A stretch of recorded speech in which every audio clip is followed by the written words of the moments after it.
안녕하세요. 반갑습니다. 숭실사이버대학교 스포츠재활복지학과 학우 여러분, 오늘은 사계절 내내 활용할 수 있는 뷰티 메이크업에 대해서 알려드리겠습니다.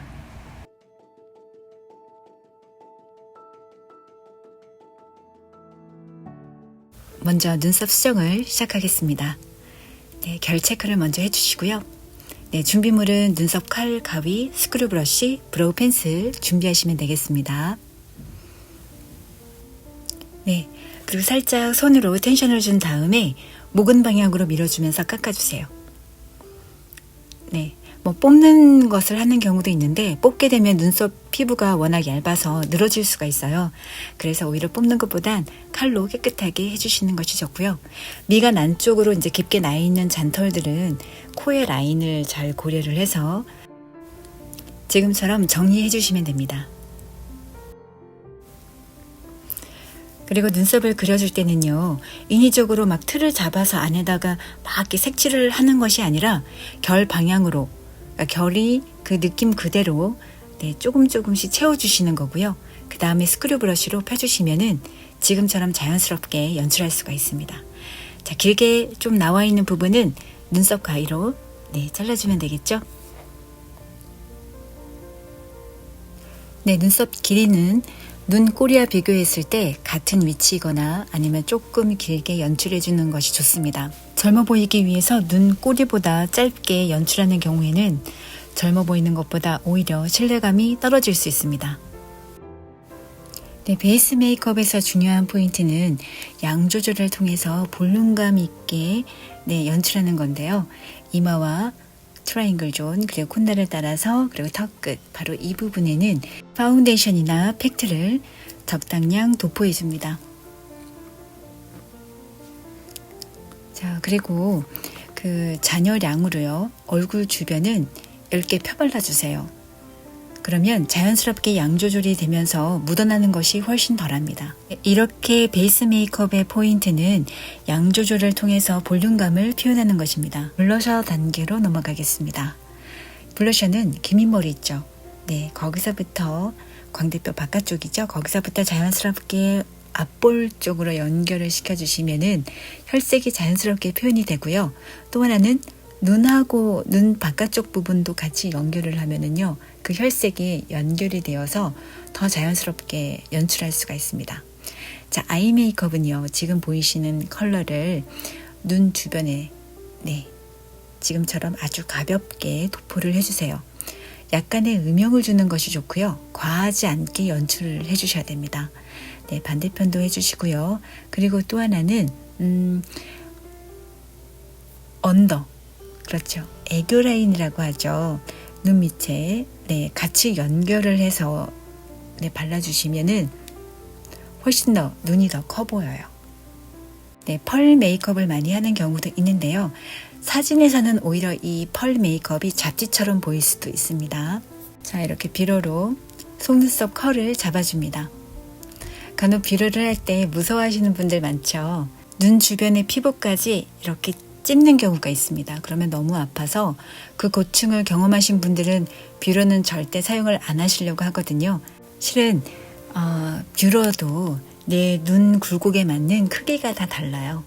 다음에 기회가 된다면 그 부분도 또 알려드릴게요. 자, 지금처럼 마스카라를 제가 발라주고 있죠. 자, 마스카라를 하실 때는 소량으로 해주시는 것이 중요하고, 특히 이 마스카라의 그 브러쉬가 두꺼운 것보다는 얇은 것이 훨씬 더 좋습니다. 그래서 더 미세하고 더 꼼꼼하게 컬을 살려서 더 잘 발리거든요. 자, 더 다른 부분, 언더 부분까지 이렇게 잠깐 시간차를 두는 이유는 바로 마스카라를 하고 눈을 헛 번쩍 뜨게 되면 눈꺼풀에 묻어 있어요. 그쵸? 그래서 조금 시간차를 주고 언더를 발라주시면 되겠습니다. 오히려 뭐 또 언더를 먼저 바르고요. 또 윗부분을 발라주는 것도 괜찮겠죠. 훨씬 더 마스카라를 해준 쪽이 눈이 더 커 보이죠?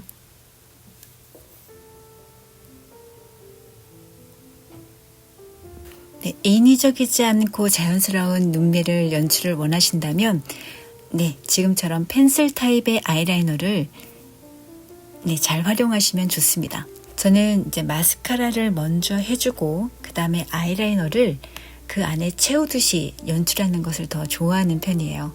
그래야 눈이 좀 선명하면서도 좀 자연스러운 느낌. 네, 어떤 느낌인지 아시죠? 네. 인위적으로 선을 너무 진하게 그리거나 좀 두껍거나 좀 과하게 선처럼 딱 남는 아이라이너는 조금 자칫 좀 과하고 좀 부자연스럽고 네, 눈이 커 보일 수는 있겠지만 좀 부자연스러운 건 저는 메이크업에서는 그렇게 좋아하는 타입은 아닌 것 같습니다. 네, 이렇게 사이사이에 메워주듯이 아이라이너를 네, 연출을 해줍니다. 그러면 자연스러우면서도 눈이 커 보이고요. 눈꼬리 부분은 의외로 좀 어려워하시거든요. 꼭 올려서 진하게 그리는 것보다는 내 눈이 갖고 있는 그 방향이 있어요. 네, 그 방향을 따라서 자연스럽게 연출을 해주시면 더 좋습니다. 자, 눈꼬리 부분을 한번 보실까요? 자연스럽게 눈이 더 연장되어 보이죠? 반대편도 속눈썹 사이사이를 메워주듯이 네, 연출을 해줍니다.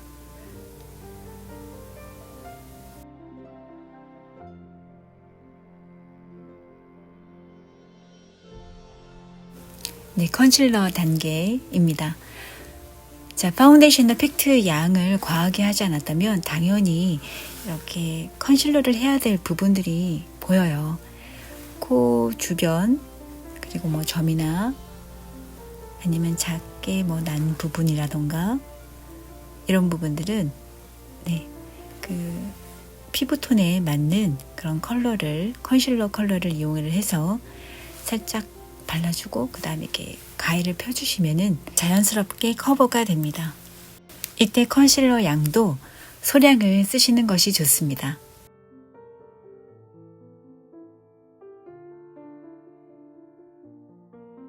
네, 크림 타입 블러셔로 지금 연출하는 것을 한 번 더 보여드리고 있는데요. 파우더 타입보다는 저는 크림 타입을 많이 좋아하는 것 같아요. 오히려 더 밀착감도 좋고 오히려 건조하지 않아서 좋은 것 같아요. 그리고 코끝하고요, 이 블러셔랑 같이 연결을 해줘도 어색하지 않고 자연스럽습니다.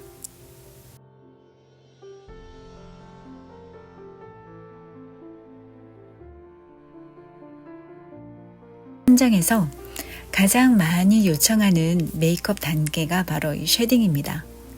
네, 배우분들이나 모델분들이 굉장히 사랑하는 이 메이크업 단계는 바로 쉐딩인데요. 얼굴을, 윤곽을 뭔가 잡아주면서도 좀 작아 보이게 하는 그런 마법과 같은 그런 역할을 하거든요.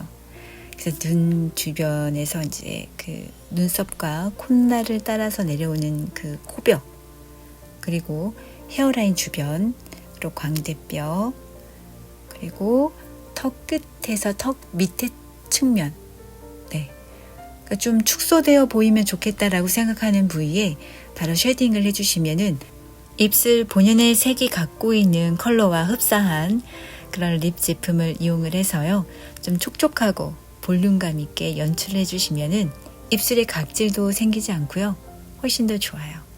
입술 주변은 건조한 것보다는 촉촉한 것이 건강에도 좋습니다.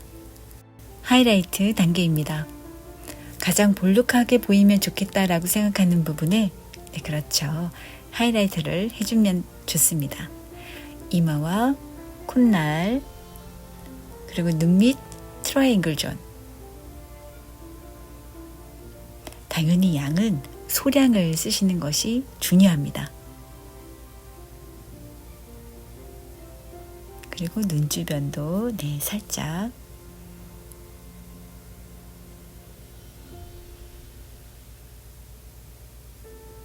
그리고 우리가 살짝 웃었을 때 앞 광대가 약간 광이 있으면 예쁘잖아요. 네, 그 부분, 그리고 입술산, 그리고 턱끝. 네, 그렇게 해주시면은 하이라이터는 끝납니다. 소량의 투명 파우더로 얼굴 전체를 네, 이렇게 가볍게 펜 브러쉬로 쓸어주시면 네, 오늘의 메이크업은 네, 끝났습니다. 네, 결을 살린 아이브로우, 자연스러운 아이 메이크업과 그리고 자연스럽게 혈색이 묻어나오는 그런 뷰티 메이크업을 오늘 알려드렸는데요. 일상생활에서 잘 활용하시길 바라겠습니다.